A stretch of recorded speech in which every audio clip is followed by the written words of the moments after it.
Hello, travelers. Welcome to Reach the World. For over 20 years, Reach the World has used virtual exchange to inspire youth to become curious, confident, and compassionate global citizens. My name is Tim, and this week, together with Citi's E for Education campaign, we're going on a journey to explore how global citizens can put that valuable skill set to work as part of a global career.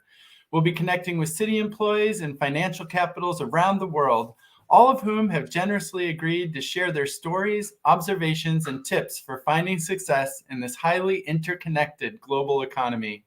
Today, we're traveling to Cairo, Egypt to speak with Nadia Heikel. Nadia is joining us to talk about working, living, and thriving professionally in Cairo. But before we meet Nadia, I want to welcome the teachers, students, Reach the World travelers, and early career professionals who are watching today.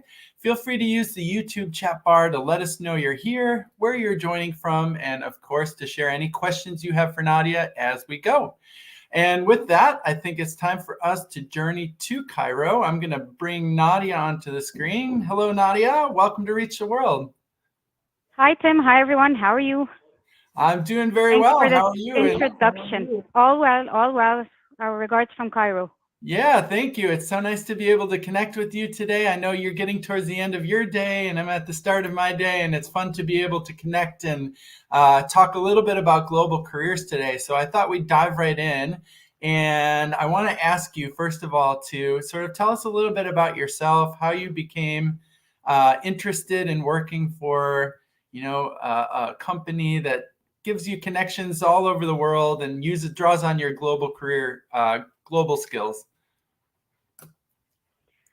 All right. So first of all, thank you for hosting me on this very interesting program. Seems very interesting. I mean, now I think it's all about being global, and the current generations that we're in allows us to do that. So I'll just brief you. My name is Nadia Heikel. I was born and raised in Abu Dhabi, UAE, and then I moved back to my home country at the age of 11. So basically, I was brought up in a very diverse culture. I studied in Egypt. I wasn't really sure at that time what I wanted to study, so I joined the American University in Cairo. I started studying computer science, and following to that, I realized that it wasn't really my passion, so I moved to economics and business administration. So that's where I graduated from. I started my career in global finance and business control. That was a trainee in one of the large multinational companies. So I started as a trainee in different countries, and this was the first realization for myself that I do enjoy living and working among global cultures and with different nationalities and so on. So I started out in Zurich in Switzerland, sorry, and following to that, I was assigned a role in Germany. Um, and after that, when I was returned back from the multinational that I was working in to Egypt, I really realized that I did enjoy the diverse cultures that I was working with. I did shift to banking, which was completely coincidental to join the banking sector. And at that point, I was determined to be in an organization that will allow me to have, at some point in my career, a global opportunity, will allow me to have the opportunity to have dialogue and networking and working with people from different nationalities, not just in a very local environment, closed in the city that I am working in. So at that point, I started my career in treasury as a corporate FX salesperson. My job is completely dynamic because it's all about markets. It's all about FX. So it's a kind of business area that allows you to communicate a lot with your peers globally and in the region. Um, Especially that Egypt is a very pivotal country. It's always in the focus of the different regions. So we always get an opportunity to have dialogue with our partners in the different countries, with our clients, whether locally or in the head offices. We're always providing them with insights about Egypt, about the market. So it enlarges the exposure. It allows you to communicate with different people across different countries and so on. So this is really how the organization allows us to establish this global diversity across the organization. So this is mainly, I mean, how it all started from studying business and economics and ending up in the banking and in a very global organization that has presence all over the world and gives the opportunity for you to enrich yourself with the exposure that you can. Again, it all depends on the person and how much you make use out of this opportunity. Yeah, it's interesting to hear you say that you recognized in yourself that you wanted to work with lots of different nationalities and countries and work in a globally interconnected industry before you really settled on finance. I think that's kind of a common story in amongst many of your colleagues too, that this feeling of wanting to be a part of the global economy, focused in a job in finance, but there were experiences earlier in your life that made you realize that you wanted to work with people from lots of different countries, that largely came first. Is that correct? Absolutely, absolutely. And then Citi just gave this kind of opportunity, and they have the framework that will allow you to have this. All right, fantastic. Well, we've talked a little bit so far about you and how you came to this career path. Tell us a little bit about working and living in Cairo. Not everybody who's watching today has been to Cairo. Certainly, everybody knows about Cairo. It's a very famous city for many reasons. What is it like on a daily basis to actually live and work in Cairo? Well, the first thing I would say is that Cairo is an extremely busy city. We have two offices here in Cairo. Um, so if you've been here, then you would understand that how it would take you a long time to commute to work. But I will talk and put a lot of emphasis, of course, on the COVID and the work culture and the work and our presence in the office. So as I mentioned, I mean, talking in relation to the first question, in the office, it's a very diverse culture. Part of the way City works is that you have a hub that's in London, and then you have, for Egypt at least, and then you have a regional office that's in UAE. You have management from different nationalities. So it's a very diverse culture, even though you are working in Egypt. So on a daily basis, you feel that you're dealing with different nationalities, with different cultures from different offices, from the busy hubs, and so on. So the second thing is that City always gives us an opportunity to travel, to have trainings, to have offsites, to have meetings across.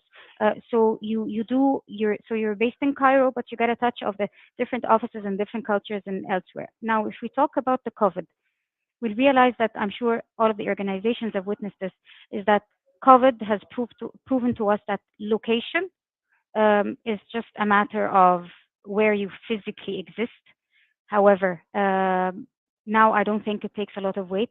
On the contrary, it has taught us that you can really have connectivity and you can exchange work cultures even though you're based in different countries and across different regions.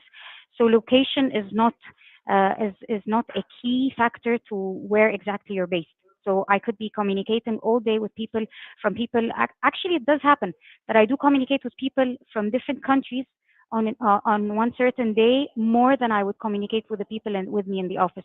So communication and exchanging work culture has really been enhanced and developed by the setup that COVID has proven to us that physical presence is nothing but a geographical location, but you can really have connectivity, communication, diversity in thoughts, diversity in the business, everything, because of the communication that has allowed us and has increased after COVID. All right. That's a really interesting point. A lot of travelers and people that I speak with are, very keen to live and work in Cairo, and are looking for like a starting point to their career. And I think it's a great point that you could take a job for a global company in New York or somewhere else and still have the opportunity through this enhanced communication to interact on a daily basis with people like yourself and your colleagues in Cairo and still have a very global aspect to your daily work. Yes, Go I, ahead. I would say that especially in the finance world, I mean people always thought that you need to be sitting in office with with your computers and your screens in front of you and so on, and they never imagined that the connectivity can actually be established through the different means and the technology and everything. So it just proved that there's a shift in the culture. Communication actually even became better, I think, after COVID. I mean, I got to know and speak to so many people after the work from home setup that took more than a year because of this new setup. Like, people took it for granted that there are people in different offices, but the the COVID has let people try to stay intact and keep the communication, and hence there were more of meetings and people getting to know each other. All right, great point. You've lived and worked in Abu Dhabi, Zurich, Germany, and Cairo, and I'm sure other places.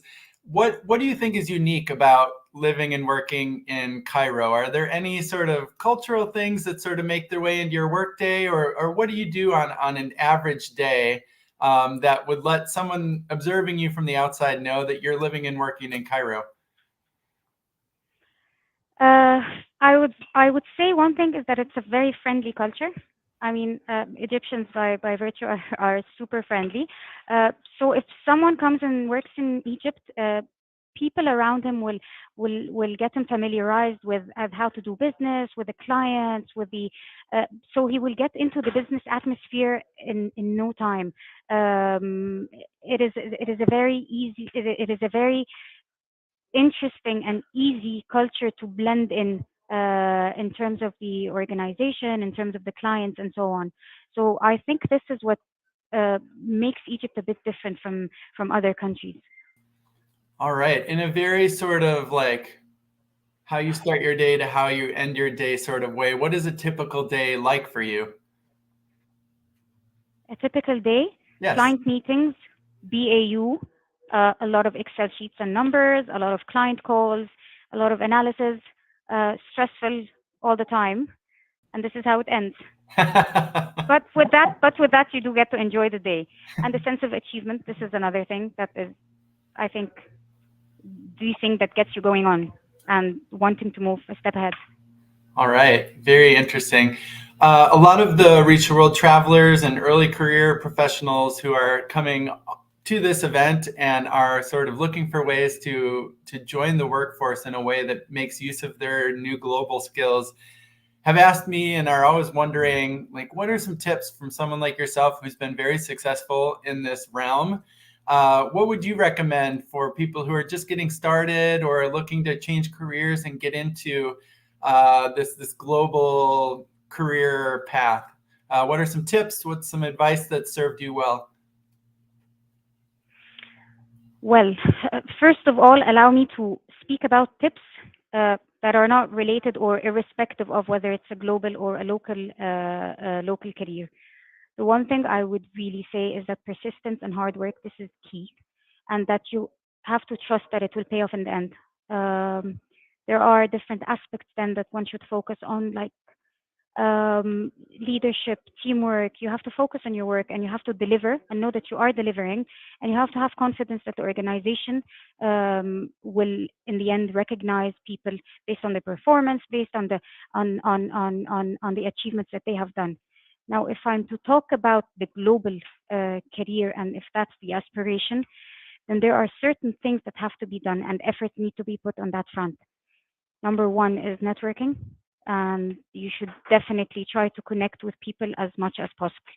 Now, perhaps people across the different countries, the local markets, could be at, I wouldn't say a disadvantage, but they're rather at a far place that are not visible to the mass. So you need to be visible. You need to be you have to make sure that your work is noticed. You need to let people know you. You need to let people recognize the achievements that you're doing. So I would again say that networking and connecting with people is very, very important. Visibility is very important, and in order to do that, of course, you have to have strong substance, confidence, strong delivery that would allow you to be able to do that with the different people. So then when there's an opportunity, people will remember that there's this person, yes, who sits in Egypt, who's a very good candidate and a strong one for this vacancy that we are looking to hire in. Fantastic. You made it especially a great point there, that a lot of the tips and skills that you recommend are just great career advice generally. They're not specific to global careers. They're just great professional habits. And then there are some things that are really specifically great when you're thinking about wanting to work with other cultures and work on teams that are multinational. That's a fantastic point. Can you tell us, just from your perspective as someone who lives and works in Cairo, what are your favorite things to do in the city outside of work? What if I was a first-time visitor to Cairo, what are a couple things that I should do in order to take advantage of such a vibrant city?